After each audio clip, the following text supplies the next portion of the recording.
하나님으로부터 온 은혜와 평강이 우리 사랑하는 성도 여러분들과 함께 하시기를 주님의 이름으로 축복합니다. 제가 우리 교회 하면 우리 성도님들은 뭐라고 외쳐야 될까요? 좋은 교회. 예전에 기독교 방송에서 했던 것들이 있죠. 우리 교회 좋은 교회 한번 해볼까요? 우리 교회 쑥스러우시죠? 네, 잘 안 되시는데 한 번 더 해볼까요? 우리 교회 네. 우리 교회 좋은 교회가 맞습니까? 네. 우리 교회가 좋은 교회가 되는 건 누가 만들어 가는 거냐면 저와 여러분이 만들어 가는 겁니다. 그리고 그 안에 하나님의 임재하시고 교회가 교회다운 것을 추구하며 나아갈 때 하나님께서 기뻐하시는 좋은 교회가 될 줄 믿습니다.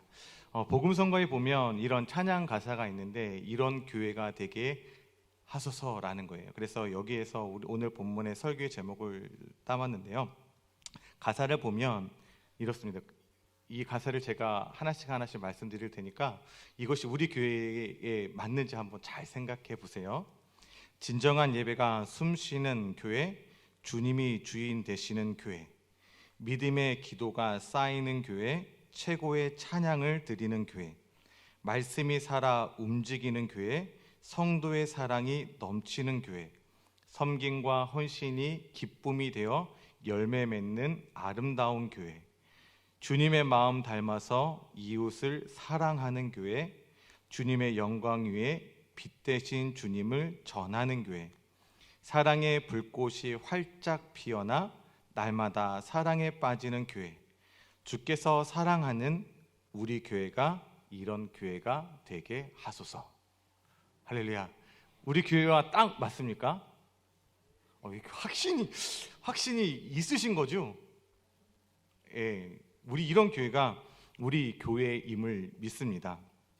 우리 교회 안에 진정한 예배가 살아 숨쉬고 믿음의 기도가 쌓이고 말씀이 살아 움직여 성도들의 삶 속에 기쁨과 감사가 나타나서 아름다운 열매로 맺어가며 우리 교회가 하나님의 뜻 가운데 세워져 가는 겁니다. 그래서 예수 그리스도를 머리로 하고 우리 모든 성도들이 한 지체를 이루어 하나님께서 하나님의 자녀다운 삶을 살아갈 때에 그 모습이 우리 성도님들의 삶 속에서 나타날 때에 우리 교회가 좋은 교회, 하나님께서 보시기에 아름다운 교회가 되어 간다라는 겁니다.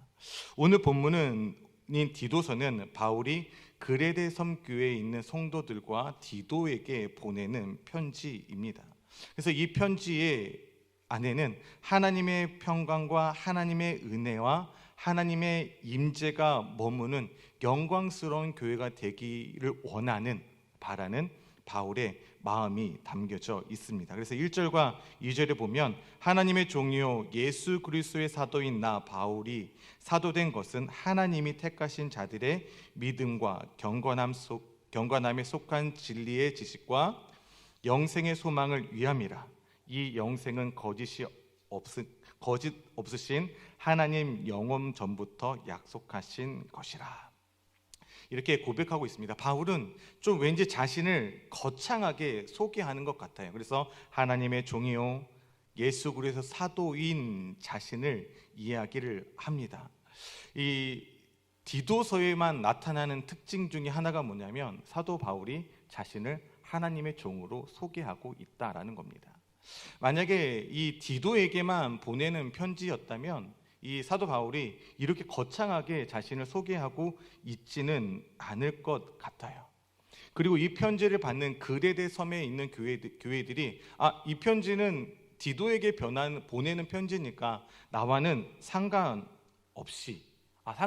편지이네. 그러면서 이전의 삶대로 우리가 하나님을 예배하며 하나님 앞에 나아가면 되겠지라고 생각할 수도 있는데 이 바울은 그레데 섬에 있는 교인들과 디도에게 이 편지를 보내면서 우리가 하나님의 말씀에 따라 하나님께서 이끌어 가시는 이끄심에 따라 우리가 순종해야 함을 이야기를 합니다. 왜냐하면 우리는 어떠한 믿음의 공동체에 있냐면 같은 믿음에 따라 믿음의 길을 걸어가는 믿음의 공동체이기 때문에 우리는 그 길을 따라 순종하며 나아가야 하는 겁니다.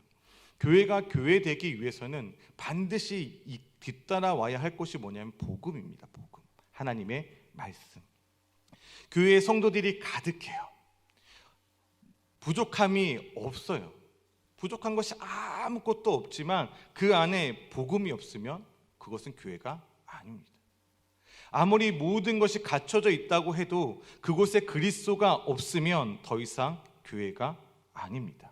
그러기에 교회를 세워가고 교회다운 교회를 만들기 위해서는 내가 하고 싶어서 할 수 있는 것이 아니에요. 하나님께서 기름 부어주시고 하나님께서 은혜를 주셔야, 하나님께서 말씀하셔야, 그 말씀이 우리 교회 가운데 임해야 우리가 하나님께서 원하시는 믿음의 공동체로서 한 걸음 한 걸음 믿음의 길을 걸어갈 수 있다라는 겁니다. 그래서 바울은 이것을 강조하며 나아가고 있는 거예요. 바울은 자신을 두 가지 방법으로 소개하죠. 하나는 하나님과 그 예수 그리스도의 관계에서 규정하여 자신을 종이라 부르고 사도라고 부릅니다. 이것이 앞서 말씀드렸던 디도서의 특징이에요. 바울은 하나님을 구주라고 고백합니다. 바울이 하나님을 나의 구주라고 고백하는 이유는 이 그레데 섬의 이 지역에 한 가지 문제가 있었는데, 그 문제가 뭐냐면 그 지역에 거짓 선지자들이 있었다라는 겁니다. 근데 이 거짓 선지자들이 어떠한 사람들이냐면 하나님을 믿는 유대인들이었던 거예요. 유대인들. 그래서 유대인들은 십자가에 못 박히신 예수가 누가 아니다, 우리가 기다리던 메시아가 아니다라는 것을 이야기를 하는 거예요. 그래서 계속해서 그것을 증명하기 위해서 거짓된 이야기를 합니다. 그래서 바울은 이것을 증명하기 위해서, 이것을 나타내기 위해서 자신을 누구와 연결시켜서 이야기하냐면 하나님과 연결시켜서 하나님을 나의 구주라고 고백하는 겁니다. 하나님의 일은 예수 그리스도를 통해서 나타났습니다. 그리고 예수님을 통해서 모든 일을 이루어 가셨습니다. 그래서 이 예수 그리스도는 곧 하나님, 이 유대인들이 메시아가 아니다라고 이야기하는 그 예수가 참된 예수임을 바울은 이야기하고 있는 겁니다. 그래서 바울은 이렇게 자신 있게 예수 그리스도를 나타낼 수 있는 것, 이 예수가 하나님이 보내신 아들이며 그 아들이 우리가 기대했던 그 메시아임을 이야기할 수 있었던 가장 큰 이유는 그의 삶이 그 삶을 살아갔기 때문에 그래요. 하나님을 나타내는 삶. 빌립보서 3장에 보면 그가 어떻게 살았는지를 함축적으로 이야기해 주는 말씀입니다. 빌립보서 3장에 보면 처음에 그가 예수 그리스도를 만나기 이전의 삶과 예수 그리스도를 만난 이후의 삶을 분명하게 나타내고 있어요. 그는 베냐민 지파의 사람이었고 히브리인 중에 히브리인이었고 율법으로서는 바리새인이었고 열심으로는 교회를 박해하는 삶을 살았다라는 겁니다. 그러나 다메섹 도상에서 예수 그리스도를 만난 그 이후에 이 모든 것, 내가 갖고 있었던, 나는 유대인이에요. 로마 시민권도 갖고 있어요. 바리새인 중에 바리새인이고 율법으로는 흠이 없는 사람이었지만 이 모든 것이 다 아무것도 아니에요. 이전에 내가 갖고 있었던 것, 내가 알고 있었던 지식, 이 모든 것은 아무것도 아니라 나에게 유익함이요, 나에게 즐거움이요, 나에게 행복임은 이 모든 것이 없어서 예수 그리스도를 얻는 것, 이것이 그의 삶의 기쁨이었고 즐거움이었다라고 바울은 고백합니다. 그것은 내가 원해서 난 것이 아니라 이 모든 것이 하나님의 의로 나타났다라고 바울은 고백하는 거예요. 그래서 바울은 빌립보서 3장 14절에 뭐라고 고백하냐면 표대를 향하여 그리스도 예수 안에서 하나님이 위하여 부르심의 상을 위하여 달려갔다라고 말합니다. 바울은 표대를 향하여 달려갔어요. 하나님이 나에게 부르신 그 목적대로 그는 달려갑니다. 왜 달려가요? 왜 달려갈까요? 걸어가도 될 텐데, 천천히 가도 될 텐데, 이 바울은 달려갑니다. 이것이 바울의 삶이에요. 예수 그리스도를 만난 그 시점부터 그는 달려가는 삶을 살아갑니다. 예수를 따라가기 위해서, 예수님께서 말씀하신, 예수님께서 나를 만나 주셨고 나에게 주셨던 이 복음을 증거하며 나타내는 삶을 살기 위해서 바울은 끊임없이 달려가요. 이것이 바울의 삶의 모습이었다라는 겁니다. 그가 어떤 사람인가, 그가 누구와 관계를 맺고 살아가느냐에 따라서 그 사람을 우리는 평가할 수 있습니다. 바울의 인생은 이전에는 어떨지 몰라도 예수님을 만난 이후에 그는 누구와 철저히 관계를 맺고 살아가냐면 하나님과의 관계를 맺고 살아갑니다. 예수 그리스도와의 관계를 맺고 살아가요. 그렇다면 저와 여러분들은 오늘 어떻습니까? 어떤 사람입니까? 여러분들은 어떤 사람이에요? 어떠한 분들이세요? 누구와 관계를 많이 맺고 계십니까? 하나님과 관계를 많이 맺고 계셔야죠. 예수 그리스도와 관계를 많이 맺고 계셔야죠. 왜냐하면 우리는 하나님의 사람들이잖아요. 그리스도의 종, 복음의 사람들이잖아요. 그래서 바울은 복음을 전하는 종, 일꾼, 사환에 불과하다라고 이야기를 하는 겁니다. 교회도 성도도 그렇습니다. 하나님 보시기에 왕 되신 그리스도가 보시기에 좋은 성도가 되어야 하는 거예요. 좋은 그리스도인, 저와 여러분들이 하나님이 보시기에 좋은 그리스도인이 될 때에 사람들의 눈에도, 내 주변에 있는 사람들에게도 그들의 눈에 우리를 하나님께서 좋게 보게 하여 주셔서 우리가 하나님의 사람임을 나타내는 증거가 되어진다라는 겁니다. 바라기는 이러한 하나님과의 관계 속에서, 예수 그리스도와의 관계 속에서 여러분 우리들의 삶 속에 예수 그리스도를 나타낼 수 있는 삶을 살아가기를 주님의 이름으로 축원합니다. 바울은 편지 가운데 하나님의 종이라고 이야기를 하죠. 근데 보통은 그리스도의 종, 그리스도 예수의 종으로 자신을 표현합니다. 앞서 말씀드렸던 것처럼 바울이 하나님의 종이라고 이야기하는 이유는 그 지역에, 그레데 지역의 거짓 교사들이 대부분의 유대인이었기에 하나님과 연결시켜 이야기를 합니다. 그들이 생각하는 구약에서의 하나님의 인물들이 있어요. 유대인들이 위대하게 생각하는 인물들, 모세든지 여호수아, 다니엘, 다윗, 아브라함 같은 사람을 그들은 위대하게 보거든요. 그래서 이 사람들과 연결시켜 나아가는 겁니다. 히브리서 11장에 보면 우리가 보통 히브리서 11장을 믿음의 장이라고 말씀하잖아요. 근데 이 히브리서 11장에 보면 믿음은 바라는 것의 실상이요 보이지 않는 것의 증거다라고 말씀하면서 믿음의 선조들을 쫙 나열합니다. 그렇죠? 그래서 믿음의 선조들을 쭉 나열하는데 이들의 믿음으로 뭐했고 계속 이야기를 해요. 그런데 이것을 쭉 따라가 보면 하나로 이야기할 수 있는데 무엇을 이야기할 수 있냐면 이들은 하나님의 말씀의 마음의 중심이 됩니다. 그들이 입에서 말하는 것이 무엇이 중심이 되냐면 하나님의 말씀이 그들의 입의 중심이 돼요. 그들의 생각의 중심은 하나님의 말씀이에요. 그들의 행동의 중심은 무엇냐면 하나님의 말씀이에요. 이것이 믿음으로 나타났다라고 말씀하고 있는 겁니다. 우리가 믿음을 이야기할 때 무엇을 이야기해요? 믿음은 하나님의 말씀을 들음에서 나고 입으로 시인하여 구원에 이르게 합니다. 이것이 믿음이에요. 이 믿음의 선조들은 이 길을 걸어갔어요. 그리고 사도 바울도 나도 이 길을 걸어가고 있음을 이야기를 하고 있는 거예요. 믿음의 선조들처럼 나도 하나님의 부르심에 따라서 하나님의 종으로서 하나님의 말씀에 중심되어 하나님의 말씀에 순종하며 나아가고 있음을 이야기하고 있는 겁니다.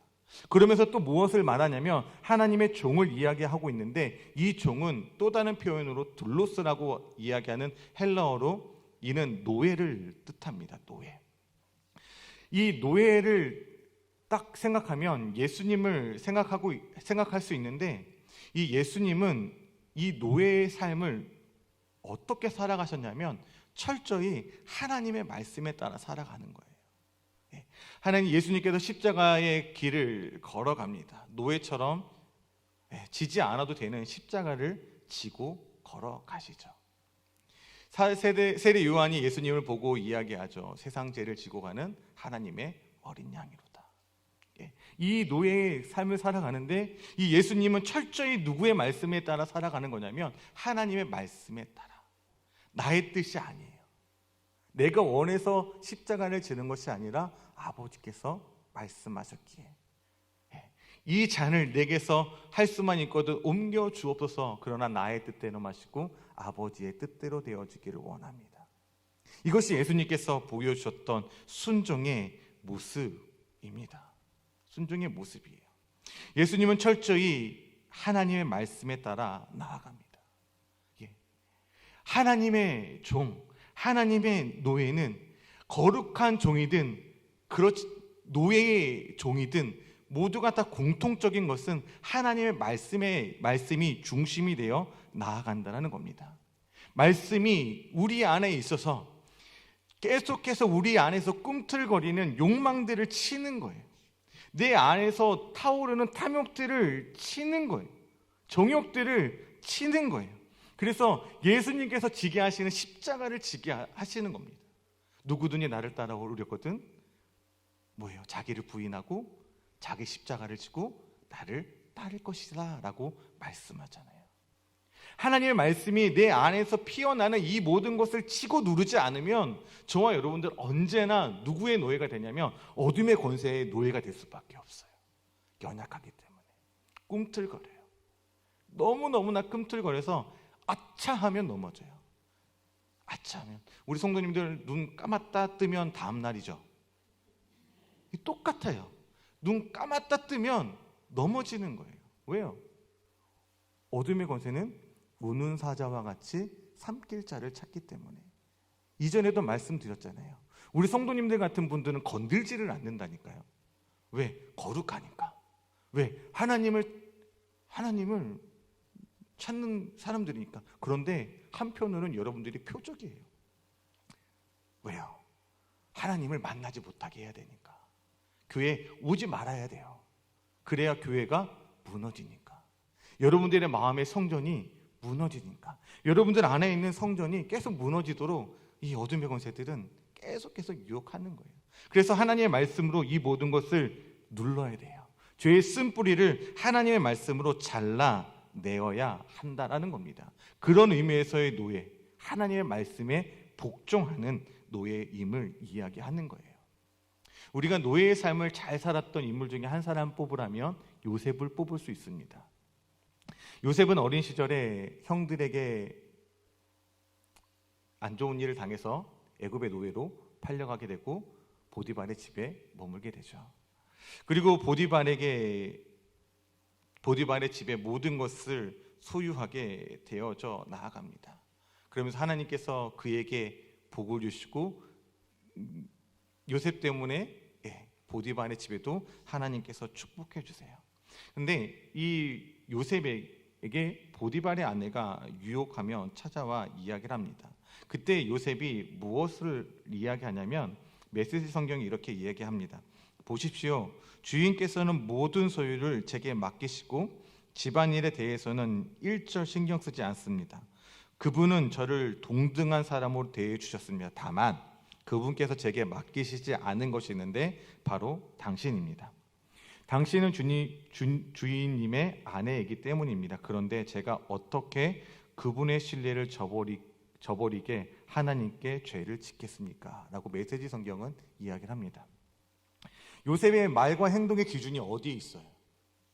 주인에게 있어요. 보디발 그 주인에게 있습니다. 그래서 그의 말에 따라서 그는 행동하고 그 행동을 실천에 옮깁니다. 그리고 이 요셉은 누구와의 신뢰를 깨는 것을 싫어했어요? 주인과의 신뢰를 깨는 것을 원치 않았습니다. 그리고 무엇보다도 누구와의 신뢰? 하나님과의 신뢰를 깨는 것을 원치 않았다라는 거예요. 하나님과의 관계를 깨는 것을 원치 않은 거예요. 이것이 종의 기본 자세입니다. 저와 여러분들의 기본 자세는 뭐냐면 누구와의 신뢰를 깨지 않는 거냐면 하나님과의 신뢰를 깨지 않는 거예요. 그리고 하나님의 말씀에 따라 움직이고 하나님의 말씀에 따라 행동하며 나아가는 거예요. 이것이 저와 여러분들의 삶의 기준, 바울의 삶의 기준이었음을 바울은 이야기를 합니다. 종은 하나님의 영광스러운 대리인으로서 종이며 죽기까지 복종해야 하는 종입니다. 오늘날 하나님께 부름을 받고 하나님의 나라에 참여하는 모든 교회와 그리스도인들이 하나님의 종이요 그리스도인의 종입니다. 교회가 교회되게, 성도가 성도되게, 예배가 예배되게 하기 위해서는 이곳에 모인 사람들이 다 누구여야 되냐면 하나님의 종이요 그리스도의 종이 되어야 한다는 겁니다. 우리는 이 정체성을 잃어버리면 안 돼요. 내가 누구인지 어떠한 존재인지를 잃어버리면 안 된다라는 겁니다. 우리가 종의 정체성을 회복하고 우리의 말과 행동이 하나님에게 있고 하나님과의 신뢰가 날마다 두터워지면 두터워질수록 우리 교회는 어떠한 교회가 되냐면 하나님이 인정하시는 교회가 되는 겁니다. 그리고 저와 여러분들도 하나님이 인정하시는 저와 여러분이 되는 거예요. 이렇게 되어지기를 주의 이름으로 축복합니다. 사도 바울은 강한 사람이 아니에요. 사도 바울은 강한 사람이 아니에요. 사도 바울은 저와 여러분들처럼 연약한 존재입니다. 그 연약한 존재가 누구의 이름으로 그레데 섬과 디도에게 편지하냐면 하나님과 그리스도의 이름으로 편지를 보내요.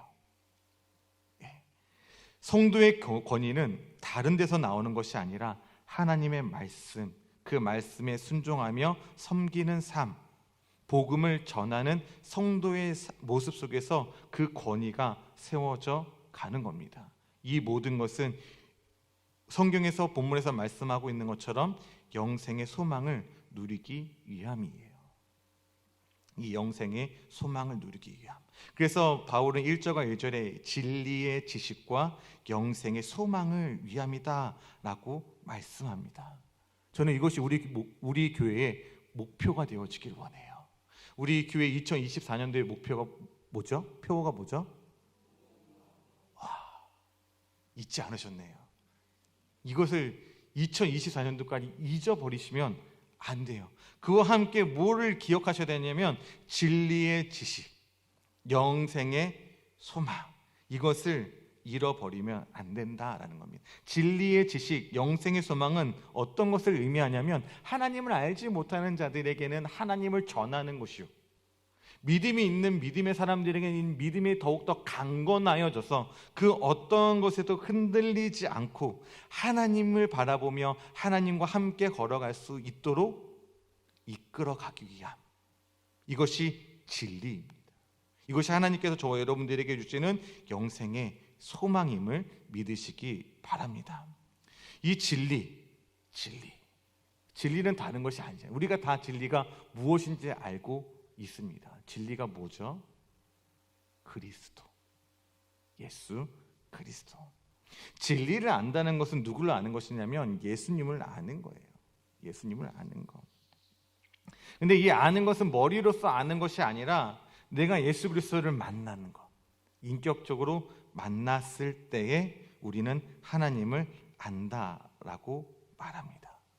우리가 예수 그리스도를 인격적으로 만날 때 우리가 어디에 참여할 수 있냐면 하나님께서 예비하신 그 일들 가운데 참여할 수 있어요. 그 참여함에 있어서 결국 무엇으로 나타나는 거냐면 열매로 나타나는 겁니다. 열매. 너희는 세상의 빛이라 라고 말씀하셨습니다. 그러기에 우리는 뭐의 열매를 맺어야 돼요? 빛의 열매를 맺어야 돼요. 너희는 세상의 소금이다 라고 말씀하셨으니 저와 여러분들은 무슨 열매를 맺어야 돼요? 소금의 열매를 맺어야 돼요. 너희는 성령의 9가지 열매를 맺어라 라고 말씀하여 주셨으니 저와 여러분들 안에는 무엇이 맺어야 되냐면 성령의 9가지 열매가 맺어져야 한다라는 겁니다. 우리 교회가 어떤 교회인지, 우리 성도님들이 어떠한 성도인지를 나타내기 위하면 무엇을 알 수 있냐면 열매로 알 수 있는 거예요. 그래서 할 수만 있거든 열매를 많이 맺으셔야 됩니다. 많이. 하나님께서 맺기를 원하시는 열매들을 많이 이건 부족함이 없는 거예요. 많이 이거는 차고 넘쳐도 돼요. 많이 맺으시기를 주의 이름으로 축복합니다. 이것을 많이 맺음으로써 누구를 나타내는 거냐면 예수 그리스도를 나타내는 거예요. 그리고 이것을 나타낼 때 세상의 사람들은 우리가 그리스도의 제자인 줄을 알게 될 것이다 라고 말씀합니다. 네, 말씀해요. 이 열매를 맺어야 되죠. 그래서 우리가 누구를 만나야 되냐면 예수 그리스도를 만나야 되는 거죠.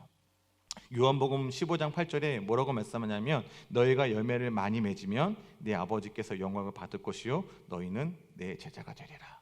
그런데 그 앞서서 계속 말씀하시는 것이 있어요. 무엇을 강조하시냐면 나의 안에 거하라. 나의 안에 거하라. 나의 안에 거할 때 누구를 알 수 있냐면 예수님을 아는 거예요. 아는 거. 우리 성도님들이 농사를 다 지어 보셔서 아시겠지만 특별히 과실나무에 있어서 열매를 맺기 위해서는 뭐가 피어야 되죠? 꽃이 피어야 됩니다. 근데 꽃이 피고 그 안에 그 꽃이 핀 그 밑에 열매가 맺어지잖아요. 그런데 꽃만 피면 어떻게 돼요? 열매가 맺어요? 안 맺어요? 안 맺어요. 그래서 우리는 꽃을 피고 열매를 맺어야 돼요. 꽃은 바람이 불면 떨어져 나갑니다. 조금만 기후만 안 좋아도 꽃은 시들어 버려요. 그런데 이 열매가 맺어서 하나의 큰 열매를 맺고 우리가 먹기 위해서는 봄, 여름, 가을에 추수하는 사과를 생각하면 봄, 여름을 나야 가을에 수확하여 사과를 먹을 수 있는 거예요.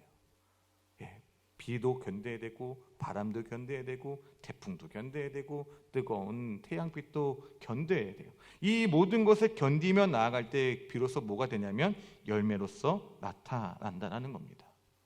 다시 말하면 성도님들이 그리스도인다운 삶을 살아갈 때 시험과 환난이 없다는 얘기가 아니에요. 있다라는 거예요. 그런데 이것을 누구와 함께 견디는 거냐면 예수 그리스도와 함께 견디는 거예요. 예수 안에서 견디는 거예요. 하나님의 말씀으로 나를 치고 복종하여서 내 안에 쓴뿌리가 나오지 않고 하나님의 열매로 나타나기 위해서 그 일들을 감당하며 나아가는 겁니다. 그래야 열매로 나타날 수 있게 되는 겁니다.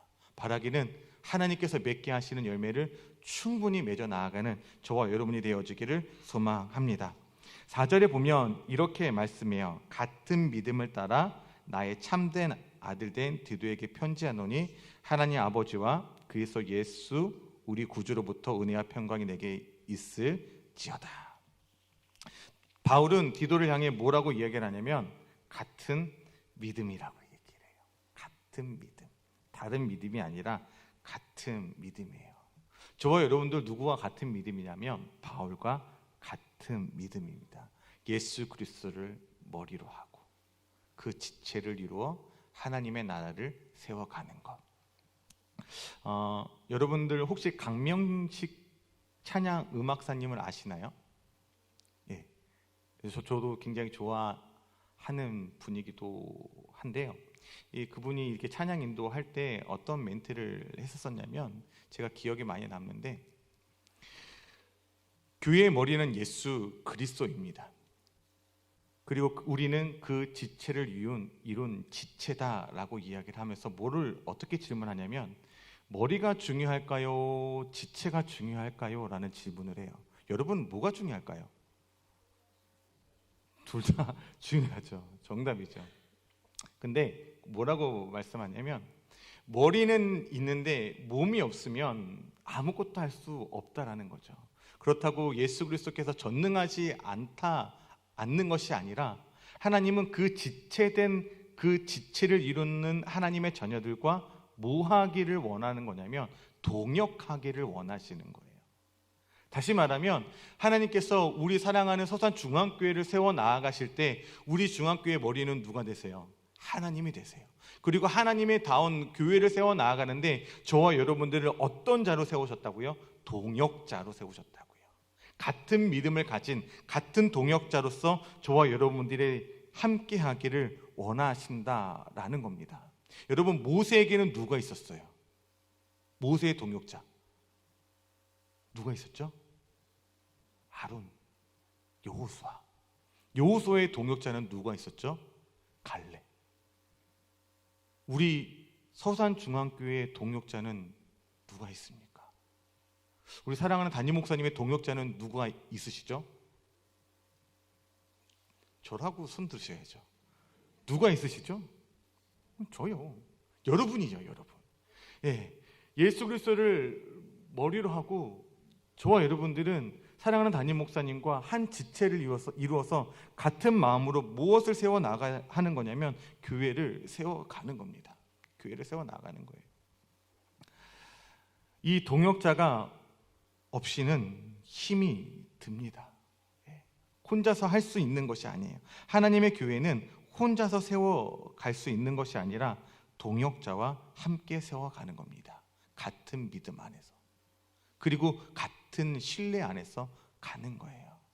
그래서 우리 사랑하는 성도님들이 담임 목사님의 입을 통하여 선포되어진 하나님의 말씀을 믿고 담임 목사님을 신뢰하며 함께 걸어가는 겁니다. 함께 걸어가는 거예요. 그래서 우리 교회를 아름답게 세워가는 겁니다. 그래서 우리 교회가 오늘 오전에 담임 목사님께서 말씀하셨던 것처럼 하나님께서 아브라함을 어떻게 부르셨다고요? 그에게 모든 것에 형통함 허락하여 주셨고 복을 더하여 주셨다라고 말씀하잖아요. 그래서 우리 교회에 이러한 축복이 임하기를 원하는 거예요.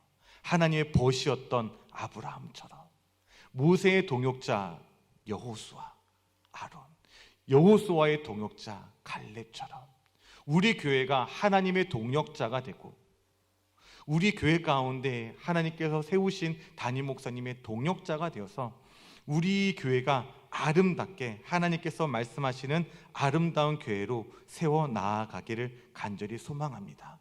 하나님과 같은 믿음을 꿈을 꾸십시오. 같은 소망을 가지십시오. 같은 사명을 가지시고 같은 열정을 가지시고 같은 사랑을 가지셔서 하나님께서 원하시는 그런 아름다운 교회, 이런 교회가 되어지기를 주의 이름으로 축복합니다. 우리 함께 말씀을 생각하시면서 함께 찬양했으면 좋겠습니다. 우리에게 한 제단이 있으니 힘차게 박수치며 찬양하면서 하나님 우리 교회 가운데 이러한 은혜가 있게 하여 주옵소서라고 그렇게 소망하면서 함께 힘차게 박수치며 찬양했으면 좋겠습니다.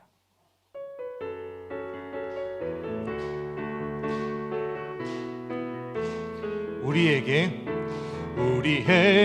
한 제단이 있으니 십자가 제단에 나아가 우리 모든 죄를 씻어버리고 단상의 생활을 보내자. 하늘의 불로서 이 제단 태워주옵소서. 엘리야의 때와 같이 지금도 돌과 흙까지 태우소서. 무너진 제단을 다시 쌓고서 기도의 향불을 올리자. 제사장의 큰 사명을 위하여 기도의 전력을 바치자. 하늘의 불로서 이 제단 태워주옵소서. 엘리야의 때와 같이 지금도 돌과 흙까지 태우소서. 십자가로 참사랑 알게 되니 그 사랑 내게도 주시사. 원수 위에 달게 죽을 수 있는 끊는 가슴을 주옵소서. 하늘의 불로서 이 제단 태워주옵소서. 엘리야의 때와 같이 지금도 돌과 흙까지 태우소서. 오순절에 불러오신 성령이여 우리 교회 지금 태우사. 모든 성도 남김없이 녹이어 부흥의 역사 주옵소서. 하늘의 불로서 이 제단 태워주옵소서. 엘리야의 때와 같이 지금도 돌과 흙까지 태우소서. 불로 응답하시니 참 신이라 믿고 구하면 주시네. 바신을 믿는 저희들에게 살아계신 주를 보이자. 하늘에 불러서 이제 난 태워주옵소서. 엘리야의 때와 같이 지금도 돌과 흙까지 태우소서. 이불이 붙었으면 좋겠다고 단식을 하시던 주시여, 이 교회에 그불을 던지시사 영광이 충정케 하소서. 아멘. 하늘에 불러서 이제 난 태워주옵소서. 엘리야의 때와 같이 지금도 돌과 흙까지 태우소서. 제단에 붙은 불을 끄지 말라. 아침 저녁 제단에 나가 신앙의 나무들을 벌려놓고 기도의 바람을 불어라. 하늘에 불러서 이제 난 태워주옵소서. 엘리야의 때와 같이 지금도 돌과 흙까지 태우소. 하늘에 불러서 하늘에 불러서 이제 난 태워주옵소서. 엘리야의 때와 같이 지금도 돌과 흙까지 태우소서. 아멘. 우리가 하나님의 말씀을 기억하면서 하나님 앞에 기도했으면 좋겠습니다. 하나님, 하나님의 말씀이 중심이 되어지는 삶을 살아가게 하여 주옵소서. 말씀의 중심이 되어지는 교회가 되게 하여 주시옵소서. 하나님, 우리 교회 가운데 성령의 불을 허락하여 주셔서 하나님께서 기뻐하시는 제단, 하나님께서 기뻐하시는 교회, 하나님께서 기뻐하시는 성도들로 차고 넘쳐서 하나님의 동역자들이 하나님의 다운, 하나님의 자녀다운 삶을 살아가 이 지역을 변화시키고 하나님의 나라를 확장시켜 나아가는데 쓰임받을 수 있는 하나님의 자녀가 되게 해달라고 우리 자나가리 주여 한번 외치며 하나님의 간절한 말을 기도하며 나가겠습니다. 주여.